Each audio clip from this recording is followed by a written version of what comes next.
Hey, thank you so much for tuning in to Music Marvels with Achickwitbeatz and Breezy Gipson. I am music producer Achickwitbeatz, and my co-host, entrepreneur Breezy Gipson, will be joining us a little bit later on in the show. But we got another dope one lined up for you. Some of the highlights of the music industry news that's been happening. It's been so much going on that, we just kind of had to pick from the cream of the crop to kind of highlight stuff we thought you might want to know. And of course, beats by yours truly, and special guest Al Burroughs is actually joining us a little bit later. So make sure that you keep it locked. Super huge shout out to our home stations, Grander Radio out of Grand Rapids, Michigan, and Sparks Radio out of Atlanta, Georgia. And you know what? Ready to just get right to it. And so here we go.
Breezy Gipson from The Breeze TV. How would you like to see an online platform brings you people who've already indicated that they're interested in your particular type of business?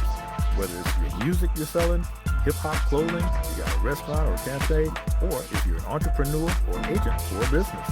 Visit me at breeze2cheese.com. That's using the number 2, breeze2cheese.com, or click my bio link on my Instagram profile to see a live demo of how this can help you get more customers and make more money. Hey, this is Achickwitbeatz. I am a multi-genre music producer and strategist to indie artists and labels.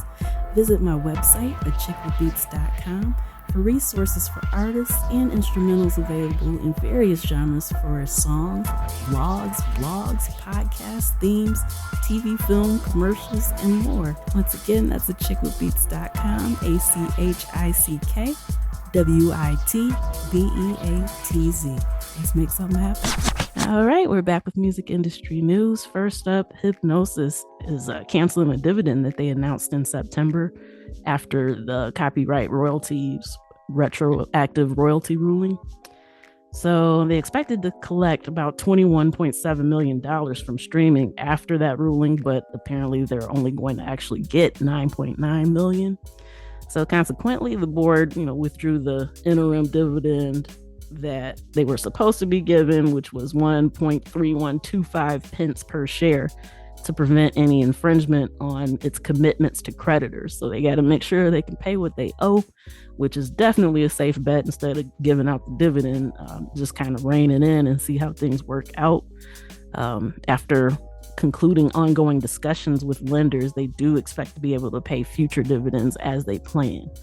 But, they've got a lot of stuff going on. The founder right now, Mercuriadis, is actually supposed to be awaiting a ruling from the board on whether or not they're actually going to oust him for the shares kind of underperforming to where they wanted it to be.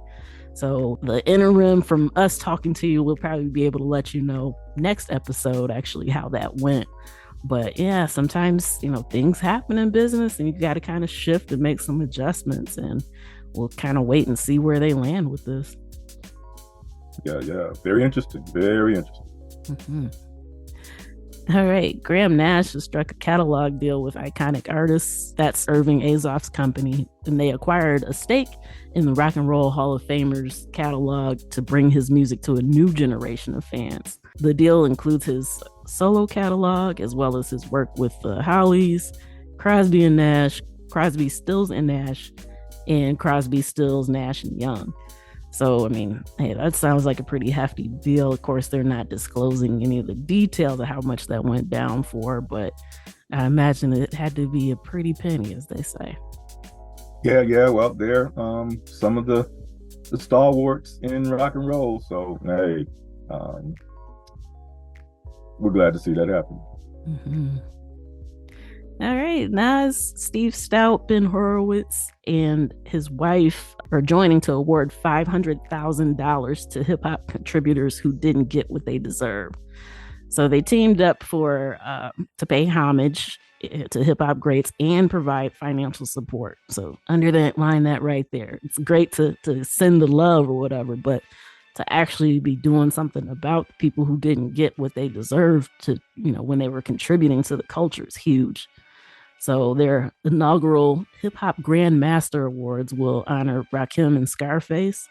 100% of the event's proceeds will go to the foundation's programs to, quote unquote, support hip hop greats and other creatives. So I think that this is a wonderful initiative. Paid in Full Foundation is actually what it's called. But yeah, it's about time to actually start putting some dollars behind this. We've got museums going up, being erected, all these different, even the Grammy Museum honoring hip hop. And it's like all the people who contributed to make it this prominent, make it this popular, make it something that's withstood the test of time, deserve to actually get paid for that, because a lot of times they were the ones that were getting duped by the record labels. So, they don't really have anything to show for all the work that they put in other than, the homage that they've been getting this year. But hey, it's great that they're actually putting some dollar bills behind it because they definitely deserve it. Yeah, and especially it's like giving them their roses while they're still here. Mm-hmm. All right. Universal Music opened a retail superstore to honor their super fans in Tokyo. And it's also got the Rolling Stones' second flagship store inside of it as well. So, Japan is the world's second largest music market, where physical music continues to be the dominant listening format in spite of streaming's global growth. So even with all these numbers, we keep talking about what these labels have been bringing in for streaming, but in Japan, they actually buy the hard copies. And the fact that that's dominant, compared to what's happening everywhere else in the world, I think is definitely something to note. And, once again, anytime we share these stories, it's always a reminder, subtle tap on the shoulder is to make sure that you're capitalizing on other areas aside from your hometown. The world is so much bigger than your block, your city, your state, your coast, wherever you are. And it's just important to keep that in mind, because those super fans who are shelling out dollars for physical music, they're the ones that are going to be shelling out dollars for, concerts, tours, and things like that. So, definitely something to keep in mind. The U.S. has been the world's largest music market for a while, but I mean, it's not going to stay that way. So, yeah, especially to our listeners in the U.S., think bigger than us. Yeah, and for their country as their geographical size, for them to be the second largest in that particular realm, that's saying a lot. It is. It really is. All right. YG is executive producing Don't Come to LA, which is a rapper drama series in the works at Amazon MGM Studios. So in Don't Come to LA, there's a young LA gang member who's tasked with safeguarding a rising rap star on the orders of the crime syndicate security firm that he works for. So he must find a way to maneuver through the dangerous gang culture while adapting to the extravagant allure of the celebrity world. So it sounds like something that's going to be kind of juicy. I imagine we'll see, some chatter about it on social media and whatnot, but just kind of a heads up. Especially interesting considering a lot of the violent things that have happened to different rappers, especially in that area, everywhere. But I think this is going to kind of tap into some recent social media conversations we've been seeing. And so to kind of dramatize that, and hey, maybe it'll be popular. I wouldn't be surprised if it ended up on something like Stars, but yeah, we'll have to wait and see.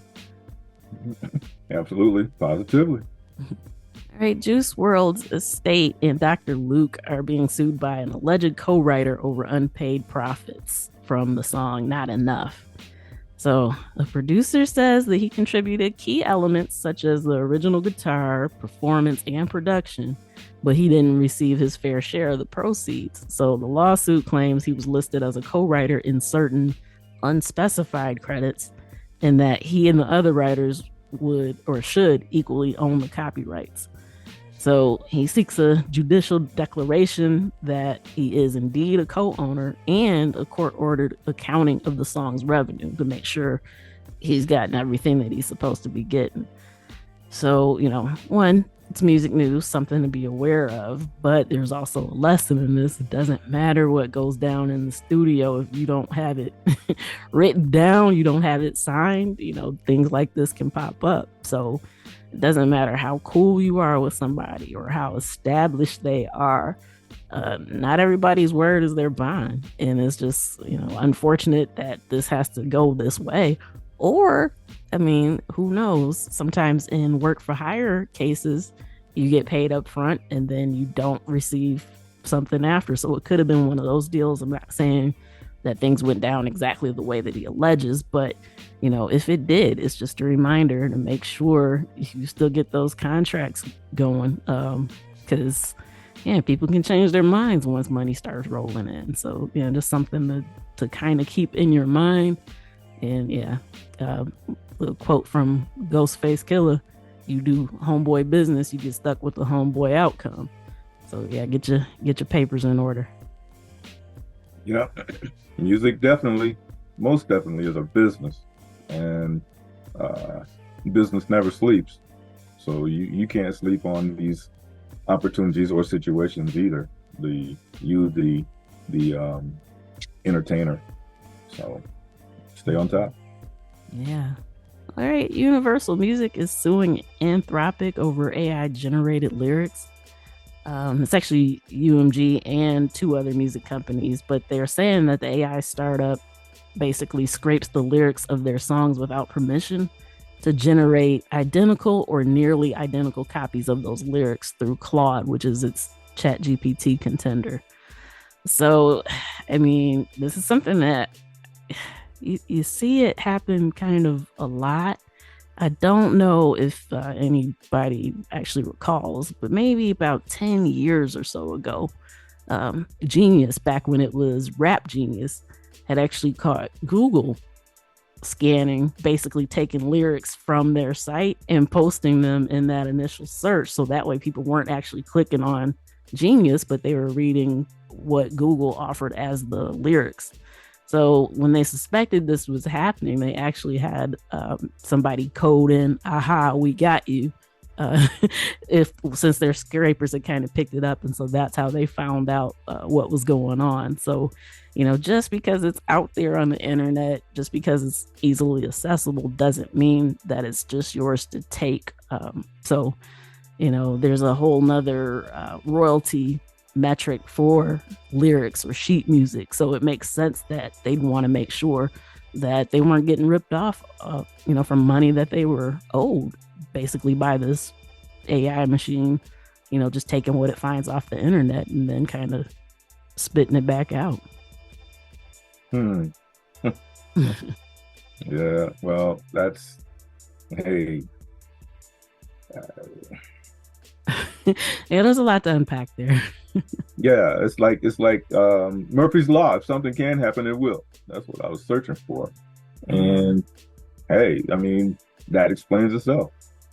Yeah. You just can't take anything for granted. Mm-hmm.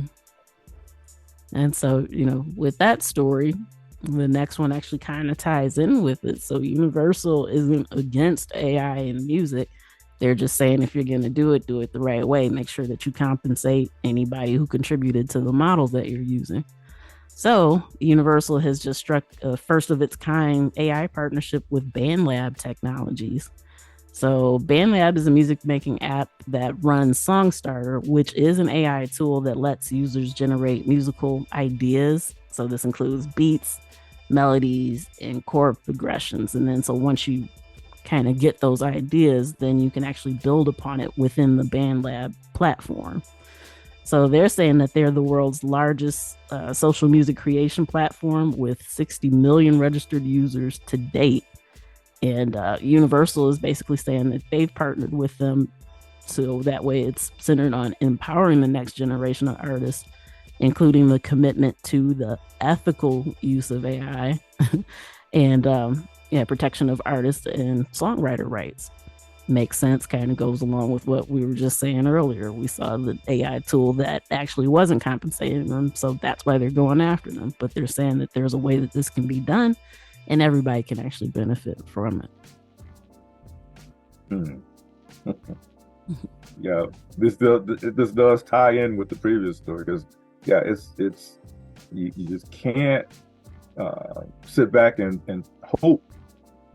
You got to have it most definite as far as your verbiage concerning getting paid. You just have to. Mm-hmm. All right, and finally, TikTok Music has emerged from beta in Australia, Mexico, and Singapore. So it was in closed beta in those countries, but now everyone in those areas can actually download TikTok Music. So it was already available in Brazil and Indonesia, so now it's publicly available in 5 markets. So the app debuted a new feature that's called Tonk, which is a chat GPT powered music discovery personal assistant that listeners can ask to either search for an artist, a track, a playlist, concerts from their favorite musicians, music news about them, and they can even ask for stories behind the music.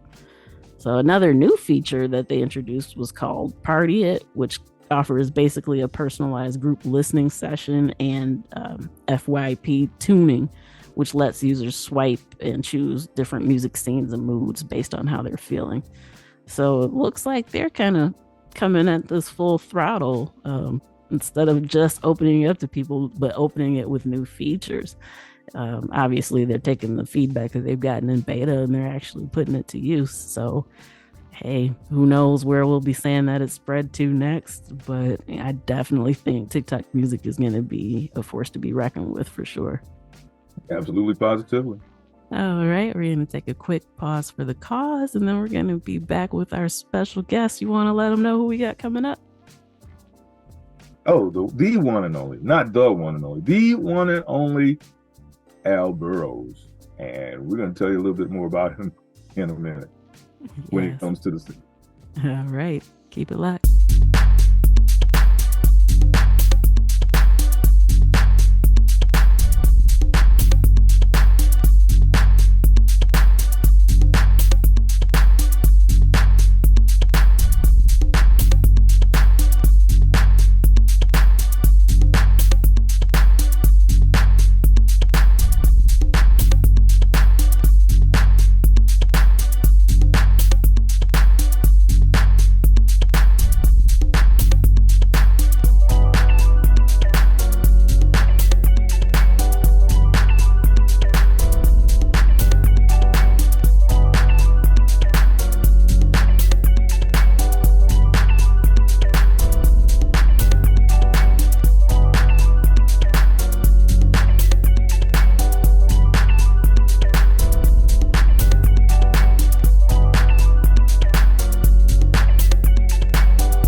this is Breezy Gipson from the Breeze team. How would you like to see an online platform that brings you people who've already indicated that they're interested in your particular type of business? Whether it's your music you're selling, hip-hop clothing, you got a restaurant or a cafe, or if you're an entrepreneur or agent for a business. Visit me at breeze2cheese.com. That's using the number 2, breeze2cheese.com, or click my bio link on my Instagram profile to see a live demo of how this can help you get more customers and make more money. Hey, this is Achickwitbeatz. I am a multi-genre music producer and strategist to indie artists and labels.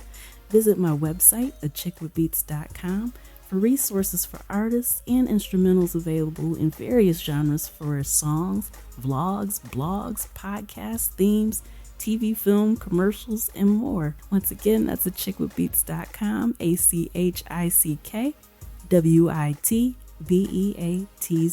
Let's make something happen.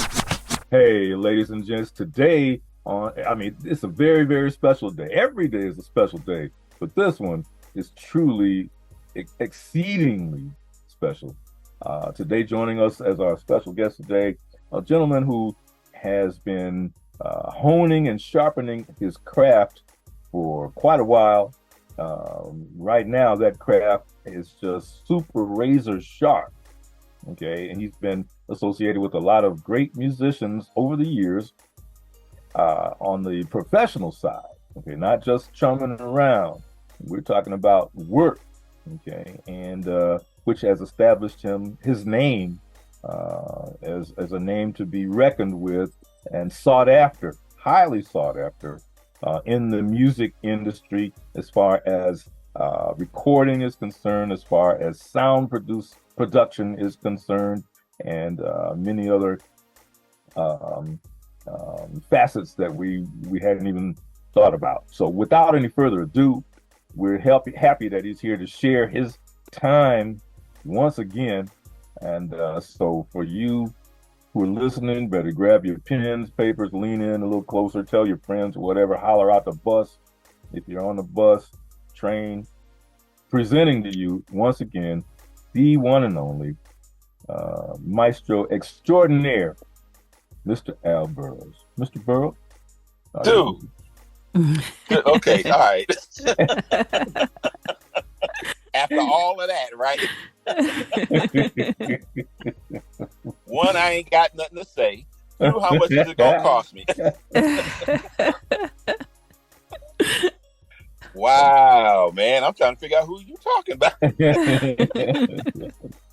Well, see, y'all hit me on the spot. I really hadn't done that in a minute. And I was like, okay, what am I going to say? So, but your name precedes yourself. Well, something gonna happen then, I guess. I guess something gonna happen, man. This is. Let me just say right off the rip, thank the two of you for having me back on. It's always a blast, and this I've been looking forward to this ever since last week. So yeah, so this is great, and I'm really happy to be on with y'all. Let's go. Awesome. I think I told Achickwitbeatz that I happened to be in LA a while back and driving down this highway and everything, and I just happened to glimpse over to my right, and I'm like, oh my gosh, that is the Hollywood Bowl. Okay, it's just a brief reference, and then now you fast forward, and just recently you had your feet in the place. What's so interesting about that is that I knew it was an iconic place, but I knew nothing about it. And I think it was maybe 3 or 4 days ago I saw the video of a guy who came over from London, and he was visiting a programmer. He was programming a lot of the sounds, the keyboard sounds for Thriller. But he was also going to be attending. He took this guy to Quincy Jones's 90th birthday party, which was held at the Hollywood Bowl. So I'm watching the video and I'm like, oh yeah, I know where that is. Because when you're working, you crawl all over that place. And you're in the back room, you're in the back office, you're here, you're there, you're in catering, and it had a totally different meaning for me watching that video after having been there than it would have before we were there. But it obviously was a I've had, this year's been full of highlights, and that was definitely one of them. Definitely, yeah. Especially watching that video, you're seeing Stevie Wonder, you're seeing Patty Austin, you're seeing all these people, and I'm like, man, they were standing right here, right here. Wow. Yeah. So yeah, it was nice. It was nice. So how did it feel, working the boards at some place that's so iconic, such as that? It's funny when you're working, you're like, your mind is focused on not messing up. Mm. I mean, you want to make sure. I mean, that's kind of like the floor. Is to make sure that you got everything covered so that nothing goes wrong. Then then when you actually get into it, then it's like, okay, well, everything is working. Now you can work on making things the best that they can possibly be. My whole process when I'm mixing is constant improvement. So by the end of the show, it's generally bananas. We've got everything locked in. The sound is locked in. You may have some guys that mix and they, they'll get up a decent sound and then just stop. Okay, I'm done. My thing is it can never be that good. Not only that, each song, and you doing songs and recording, each song has its own mix. Mm-hmm. So, if Morris and the crew are playing Cool, that's got one mix.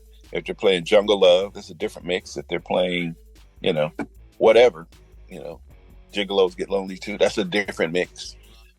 So you're constantly having to mix on the fly, and make things sound like they should sound for each individual song. On top of the fact you're trying to improve what's going on. So, man, and that's no easy feat. No, it's not. It really isn't. I mean, because I've got 40 channels. I've got 40 individual things that I've got to watch over. And so just take the drums. So you got your kick, your snare, top and bottom, hi-hat, toms, overhead. Okay, so you got 11 different channels just for drums, and then you got to group those together. So you're mixing the drums relative to each other. Then you've got to mix the individual instruments, the keyboards on one side, the keyboards on the other side, the drums. All of those have their own fader. So you have to mix all of those different things relative to each other, and to make it all work. So you've got mixes and then you got sub mixes, and you got to, I visually am scanning the mix. I'm going from kick drum to snare to hi-hat to Morse, back to kick drums, and I'm just looping around for the whole hour and a half to make sure that everything sounds right. Not only individually but also relative to the instrument itself. If it's drums and you got 11 different channels, you got to make sure that all those instruments sound good individually relative to the drum kit, and then relative to the band. So it's different layers.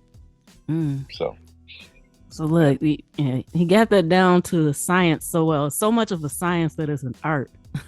That's beautiful. It is. Yeah. It is an art. Yes, that's a great way to put it. That's a great way to put it. And now, what's interesting about the art side of it, and this is one of the things, I don't know if anybody else does it, but let's just say that the band has an accent, either a breakdown or an accent where they really want, a downbeat on the end of the show or something like that. I actually push the fader a little bit on those accents so that you get more, even a more pronounced, or when the drums are playing by themselves, I know I can push that. On Gigolos, I'll bring the band down and push Morris up. So that's the art side of it, is that you're actually playing just like an instrument as opposed to just, just trying to make sure that everything sounds right. I'm actually playing pushing things back and forth and playing it like it was a keyboard. Mm-hmm. Yeah. Incredible. Yeah. And just in case the listeners don't know, I had the pleasure of hearing him work live at the Motor City Casino in Detroit. And man, that's a great place. We had a blast that night. Yeah, that was an awesome show. And you did an excellent job because, you know, even with you explaining how you bring the band down and bring him forward, like it envelops you, like when you're in the audience, to where you don't even notice that that's what happened, but you feel like you're involved in it. And if it's done right, you feel it. You don't hear it, you feel it. If it's done right. Yeah. So that was a good night. Detroit is a great place for them. Great place. You know, they always have a good time. We just did that venue, maybe a couple months ago, and it's great. Awesome. Plus, you were in the house, so you know. Yeah. had the honor. Yes. You know, incredible, amazing. Yeah. We got some dates coming up in Atlanta, Mr. Breezy. You're next. Uh-oh. You're next. Now, let me say this. Speaking of dates, a few months back, earlier in the year, and all of our listeners can zone into this, you released a concert schedule, city schedule. Okay? And this schedule has to do with traveling all across the country and parts between or further. And so explain to our listeners what it is that you do or did or are doing on that extensive schedule that brings you to travel all the way across the country. So why are you doing it? I would say why. you know, we love what we do. I mean, think about it. I mean, it's almost the best of all worlds. You know, for me, I'm in. You know, it's music. I'm in the music business. It's R&B funk, which is what I grew up on, along with other things, but R&B funk. It's a group that came out 35 years ago that I've been listening to. Talking about More Stay in the Time. But and by the way, for those who don't know, I was with the SOS band for 16 years. I've been with Morge for 6 years. So both of those bands having ties to Minneapolis, you know, is really kind of special. But so you know, I'm working with a great band. You know, no tracks. You know, which is lovely. You know, Jelly Bean, the drummer, is amazing. You know, you have to really sit and watch him because he's probably one of the more unique, probably one of the more special drummers that's out there right now, due to what he does. I would put him in the Sugarfoot Moffett category because Sugarfoot, he was able to, you know, he plays the parts. Jelly Bean plays the parts, and that's extremely difficult to do. I see all the drummers doing all the flash and all that, which is great. Love it. Wish I could do it. But Jelly Bean, I know exactly where he's going to be anywhere in that show. I know the licks. I know the accents. I know everywhere he's going to be. And he does it night after night after night. And that is, I don't know a whole lot of drummers that can do that. I really don't. But anyway, that means, so I get to work with people like that. And traveling, you know, I mean, you get to see various different, I think there's only maybe 4 or 5 states that I haven't been to. Wow. About 4 or 5, I would say 4 or 5. But I've been, you know, and then, you know, Europe, Asia, Mexico, Canada, you know, so I mean, we've been around. So I mean, it's. I mean, what else could you ask for? And I get to mix. So what people don't realize is that I get to mix. I get to hear the band the way I want to hear them sound.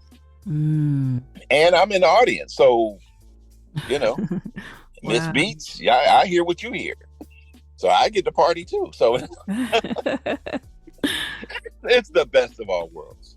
Good question. I Best mean, of, it's best of all really worlds. like a dream occupation.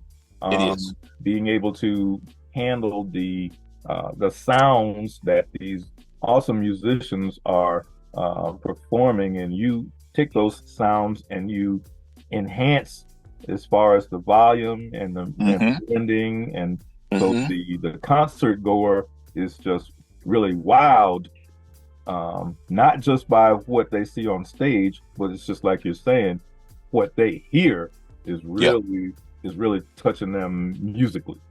Yeah. I mean, and that's a good point, because if you're not mixing it right, the audience won't know it's not right. They just know something's wrong. They can't tell you what to fix. They just know that something's wrong. And, the only thing you're going to hear from them is either I want my money back, or I can't hear the vocals, or, something high level like that. My goal at every show, and you've heard me say it before, is that my number one concern is the audience who has paid $50, $70, $100 for a ticket. That's my number one concern. Band, everybody else comes second. Number one concern is the audience who have paid the tickets, because without them, the band doesn't have a gig, I don't have work, and I'm sitting at home. So the people come first. And, that's the thing that, when you're mixing, my goal is to get to the end of the night. And that's when you can tell how good of a job you did, because, and Miss Beatz, you were there, that when the show is over, if I'm standing at the back of the venue, and if they're walking out and you can barely hear yourself think because everybody's talking, everybody's excited. If you left them like that, mission accomplished. But if people are walking out and it sounds like a funeral, you missed it. Wow. Yeah. So you get to figure those things out along the way. Yeah. What an excellent metric. yeah, because when y'all like it, I mean, there, one lady, she had gotten a handkerchief, and she was standing against the wall, and she was screaming and hollering and yelling at everybody that walked by. I got a handkerchief. And I mean, that's, if somebody's gonna pay $60 for something, that's what you want to get out of it. Yeah. That emotion, that excitement, that thing that you can't get anywhere else. She was in heaven. Yeah. And if you can give somebody, a $100 show for $50, right. Great. But Right. some people, they get drumsticks, some people get to shake somebody's hand. Even what's interesting about that is that I remember if you go to my Facebook page, I posted all of those tickets from back in the day, where you could see Prince for $750 and stuff like that. And for me, those ticket stubs from 40 years ago are special, because that's when I was a consumer of concerts. I wasn't backstage, I wasn't on stage, I wasn't behind the scenes at all. So I was going there and enjoying the show, just like everybody else. So now when I go to a show, it's just like, okay, well, I know the whole process, so it's different. I don't really get to enjoy the show the way I used to, because I'm now part of the shows, and what things are supposed to sound like, and what's supposed to be done, and when somebody missed a cue. I don't have to know the show to know that somebody missed a cue. I missed on that one. Wow. Or you got feedback, or oh, okay, and so you're sitting there and you're like, oh man. You're trying to enjoy the show, and if things aren't right, then anyway, don't get me going. But yeah, that's Wow. you gotta love it. Gotta love it. Well, Al, I've got now, for our listeners who've joined in late, you're listening to the voice illustrious voice of the one and only Mr. Al Burroughs, who is uh, just now. What would you actually call your title in I'm the? the I'm the I'm the front of house engineer slash production manager.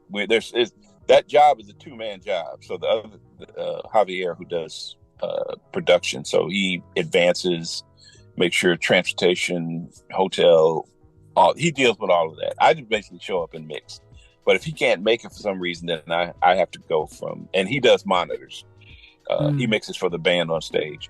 I mix for the people in the house. And so a lot of times, all I have to do is just go there, help set up and mix the show. So technically, right now, I'm the front of house engineer for the band. I do other things on the side, but that's primarily what you would call me for this band. So like all other jobs, performs other duties as needed. Yeah, exactly. Yeah. Again, the customer is number one. So whatever we got to do, to make the show. Now, Al, your reputation precedes yourself as far as excellence in your field is concerned. Now, I'm going to dig on this one. Have there ever been, to your knowledge, any proposals of concerts for some of these well-known bands? And I'm sure there have been some, and I guess I'm answering my own question. I'm sure there have been some situations where the opportunity for a concert came up or a tour came up, and maybe some of the participants in the production were saying, nah, I'm not sure I want to do that. And they say, well, okay, well, who's the floor engineer? And they say, Al Burroughs. They say, I'm all in now. Yeah, Al's coming. I'm all in. Right. Are you saying, have I experienced that? Yes. Yeah, I have. I mean, I ain't got no reason to lie, I mean, I tell all the people I work for, I ain't gonna lie to you now. I mean, if I go backstage and and I'll tell whoever, that I missed the show. This show was not, it was not, no. I didn't hit this one right, But then if I mess around and I get 95, 98%, and it's locked in, I'll tell them that, simply because that's life. You have your ups, you have your downs, and you get in trouble trying to avoid that, So I just, my ups are ups because I acknowledge my downs, when things, I didn't get it right. I just try to minimize that. But yeah, do I get that call? Yeah, I mean, yeah, people will. And now, what's interesting about what you're talking about is a lot of that didn't happen until this year. This year has been a different kind of year. Meeting the people that I've met, getting a chance to meet Bob James and being on the stage with Stanley Clarke and and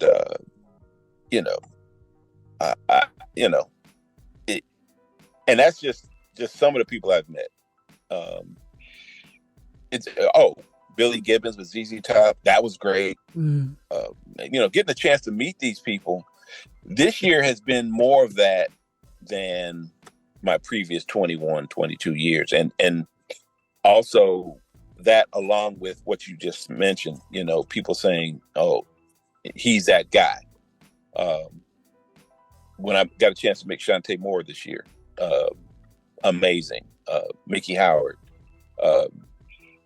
Because since I work with one group, I've only worked with two groups. Well, actually three. I work with Speech for the Arrested Development, then I work with SOS, and then I work with Morris. And so since I haven't worked with a whole lot of people, you don't really know, am I flexible enough to mix other bands? So this year has been one where I mixed a lot of other acts, because I just don't get the calls. People say he works for Morris, and so they call somebody else. But But now that they're finding out that I'm available, especially here in Atlanta, no, I'll get a call. I still may be out, but I'll get the call. And that's new.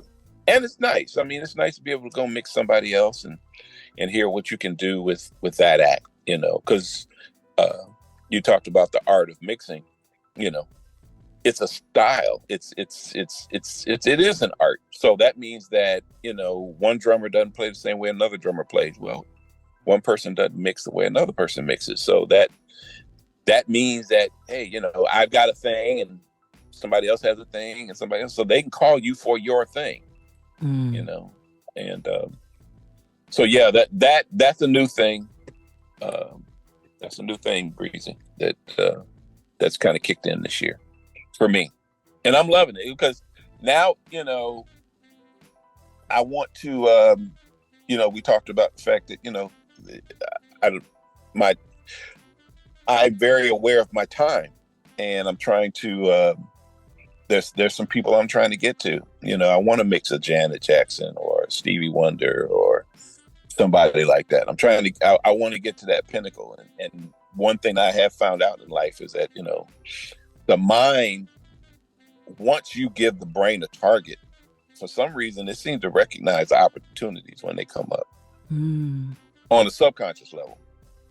So that's why I always say it's important to not have any doubts about what it is, because your brain doesn't know. So if you tell your brain, well, no, I'll never be able to do that, it's going to believe you. So I try to make sure that my brain is focused on achieving whatever it is, my subconscious brain, even if my conscious brain is having issues. Okay. Speaking of that, as we start winding down, you mentioned the word opportunity, and you talked about various situations and scenarios. Now, share with our audience that you actually are a musician in your own right, and you've got some personal projects that you've been working on and have actually established those projects in a major way. So share that with our listeners. Oh, I'm glad you asked. I've got I'm actually my second song on the second album is dropping Sunday. I think it's Sunday the 29th of October. This Sunday coming up. And I've got it's a song that I did with Spencer Bean, who played with Gladys Knight for years, and but he lives here in Atlanta, so he's one of the guys that I call. And that's pretty much what my thing is A Box of Chocolates is the name of the CD. And this record is all about the ladies. And I think I mentioned to you the last time I was here that's what this is about. I'm also working on a song called Church Girl and Funky Soul Sister. So, the album cover has got all the different, culturally a very diverse group of ladies on the front, India, Hispanic, African American, African, European, you name it, because that's, and the concept is that, women are a box of chocolates, especially the guys, guys look at women, I don't know what I'm getting, Okay. And so now this is being produced under the name Al Burroughs or another? Sticky Beatz. Sticky Beatz is the name of the group. Yeah. And, and let me just say, I really appreciate the support that you two have given me on that project. I know, especially, I know you use the songs in your videos online, and I appreciate that. But the name of the group is Sticky Beatz, STICKEEBEATZ. And you'll see us on Facebook, Instagram, the package. And we're on all we're on Spotify, YouTube, all of that. Amazon, okay. Everywhere. And do you have a website where people can take a close look at you? Yeah. StickyBeatz.com. StickyBeatz.com. We're in the process of building a new site, so the old one is a little bit dated. That's because we're moving on to a different site. But yeah, that's where you can catch us. Mm-hmm. Yeah. And I can't wait to tell y'all, hey, we're doing our first show, because we're not going to do shows. It's one thing that's going to be different about this band. We're not going to do shows every weekend at a different club, blah, blah. We're going to do one show a year. We're going to go the Tyler Perry route. We're going to do one show a year. We'll promote it for 6 months, sell it out, 300-400 people. And we might go around a different city doing the same thing, 6-month promotion plus, one show a year in that city. Wow. Yeah, that's gonna be the goal. Sounds like an excellent strategy. Yeah. Yeah, I've done it before, so I know it can be done. I don't want to wear, if people know you're gonna be playing in the same city, 2 weeks from now, then I'll go see them then. Right. And I want my shows to be a special event. I'm looking at, just to give you a sidebar as to what I'm looking to do. I'm really looking to replace the drummer with a street drummer. Mm. And and use that, mic him up, and have him play his 5-gallon drums, and use that for a drummer. Wow. I think, and so I've got little things like that I'm looking to do different when it comes to, we're going to call them concerts. We're not going to call them club dates. We're going to call them concerts. Awesome. So make them really special events. Yeah. And so we'll definitely have to have Mr. Breezy come introduce us and all that kind of stuff. The man with the golden voice in there. Yeah. Perfect way to start it off. Exactly. Man, well, thank you so much. I'm so glad that you came back to join us. We got to do this again. We've gained so much from it. We know the listeners are as well. So, we got to do it again. You two are very special people. So, anytime I get a call, I'm there. You saw my last message. Look, just tell me a time. Yeah. I'll be there. Yeah. Yeah. Okay. So you're talking about Sticky Beats, StickyBeatz.com, right? StickyBeatz.com. Yep. And again, StickyBeatz. All right, that does it for this week's edition of Music Marvels with Achickwitbeatz and Breezy Gipson. Once again, we thank you for tuning in, joining us, and hanging out and checking out all the stuff that's been going on. We really, really appreciate you. We also really appreciate our home stations, Grander Radio out of Grand Rapids, Michigan, and Sparks Radio out of Atlanta, Georgia. Oh yeah. It's always a good time, grand time in the mix right here. So, it's a good time. Yeah. So, all right. Till next time, you know where to find us. Tune in, tell a friend, and we'll see you then. Peace.